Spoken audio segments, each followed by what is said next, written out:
احمد الكاسي المدير الفني لنادي دمياط، برحب بيك من خلال شاشه قناه صدى البلد. كان مش عارف اقول لك مبروك ولا هارد لك.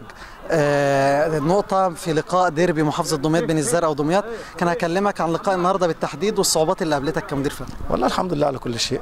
طبعا ما فيش شك. طبعا انا زعلان، انا خسرت 2 بونت، لكن في الاول والاخر عايز اقول ان انا بلعب فريق كبير زي الزرقاء على ملعبها وسط جمهورها.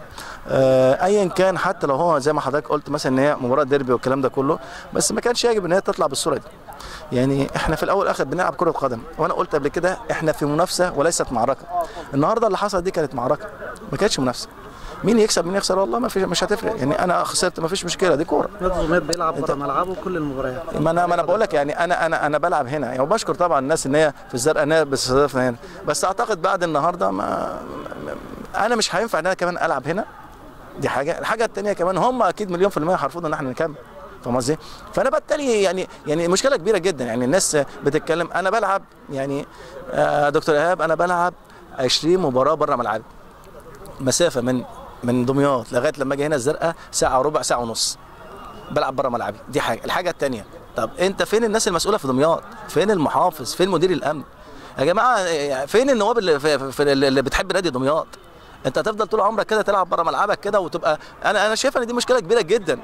ازاي انا ما العبش في بيتي؟ دي مشكله كبيره جدا جدا. وفي نفس الوقت الناس قاعده، الناس كل همها مجلس الشعب والنواب. طب اوكي، طب مجلس الشعب ونجاحه كده. طب شوفوا مطالب الناس اللي محتاج. انا محتاج ايه؟ محتاج انك انت تلعب في نادي دمياط، مش شرط عشان اعمل كده. نادي دمياط اسم كبير وتاريخ كبير جدا، مش هفضل اقول الكلام ده كله.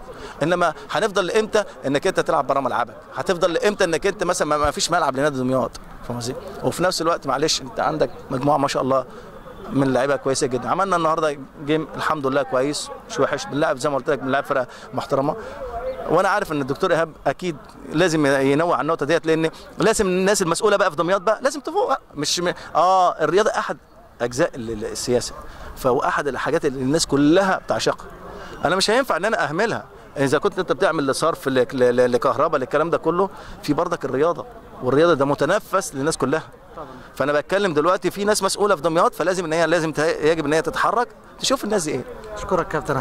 معلش يا دكتور ايهاب، معلش انا يمكن خرجت بره تركيز المباراه او التحليل الفني، لكن انا وجعاني قوي ان انا بلعب بره بيتي. طبعا انا كل لا انا عايز اقول لك على حاجه، ان انا بشكر طبعا نادي الزرقاء ان هم بيستضيفنا، واخد بالك رضا حبيبي. لا حبيبي ربنا يخليك يا رضا. فاهم قصدي؟ وانا بشكرهم طبعا ان هم استضافونا ورحبوا بينا الماتشين اللي هنا، وبشكرهم جدا جدا جدا، لان يعني ناس قبل. لكن النهارده اللي حصل بعد النهارده اعتقد مليون في الميه لا هيجب ان احنا نيجي نلعب هنا، ولا هم كمان ممكن يوافقوا ان هم يستضيفونا هنا. احنا بنلعب، احنا منافسه يا جماعه، دي منافسه وليست معركه. دي احنا كلنا في الاول معانا البطاقه مصريين، مش انا مش يهودي ولا هو يهودي، احنا كلنا مصريين. احنا بنلعب كوره عشان نستمتع. مين يكسب؟ اوكي، اللي يكسب الاحسن.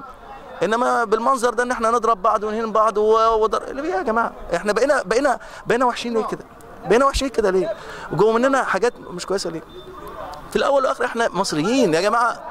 يعني معلش انا اسف، يعني كلمه، يعني انا شايف مثلا الناس بتوع الامن ايه ذنبهم ان يقفوا كل الكلام ده كله عشان يعملوا؟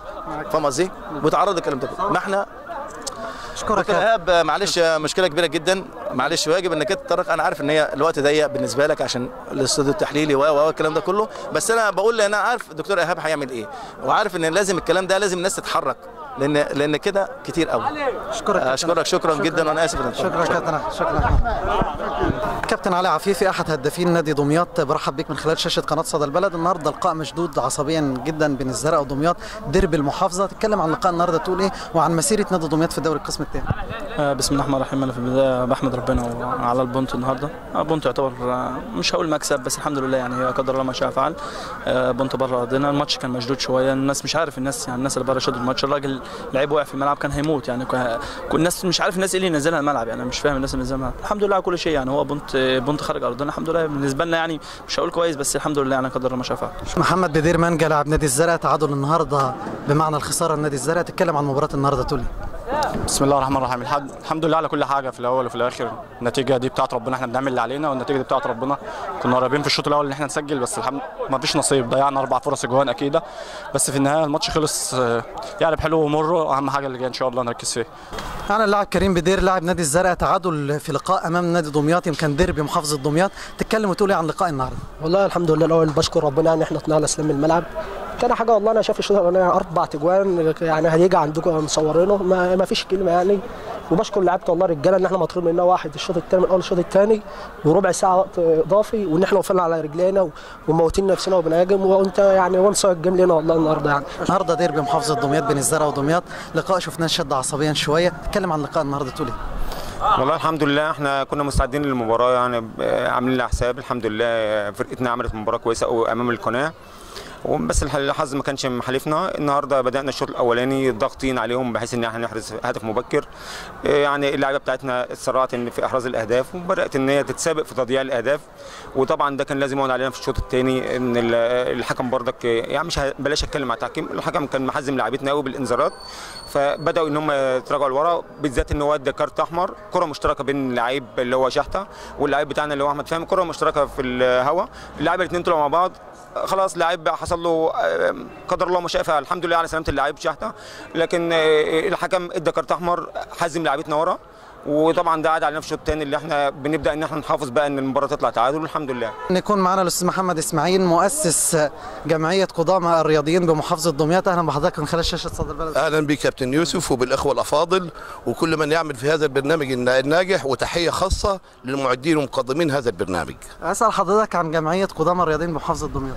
جمعيه قدامى الرياضيين كانت الفكره بسيطه، انا والكابتن ابراهيم الولي لاعب المنتخب العسكري المصري، وكانت في مجموعه من الرياضيين شفنا ان احوالهم الماديه بعد الاعتزال سواء او الصحيه محتاجه رعايه، في منهم محتاج رعايه ماديه وفي منهم محتاج رعايه معنويه، فبدانا ناخد المشوره من اخواننا في القاهره، الاستاذ محمد الجرجاوي سكرتير جمعيه رعايه اللاعبين بالقاهره اللي يضم كابتن احمد ابو رجيله وكابتن كباتن مصر، فبدانا ننفذ الفكره في محافظه دمياط لغايه ما استمرنا سنتين، وصلنا ان احنا سنويا بنعمل حفل سنوي لقدامى اللاعبين التكريم فيهم، سواء اللي توفى او اللي على قيد الحياه او اللي محتاج ماديا او اللي محتاج مثلا معنويا، فبدانا نرعاهم في هذا المجال.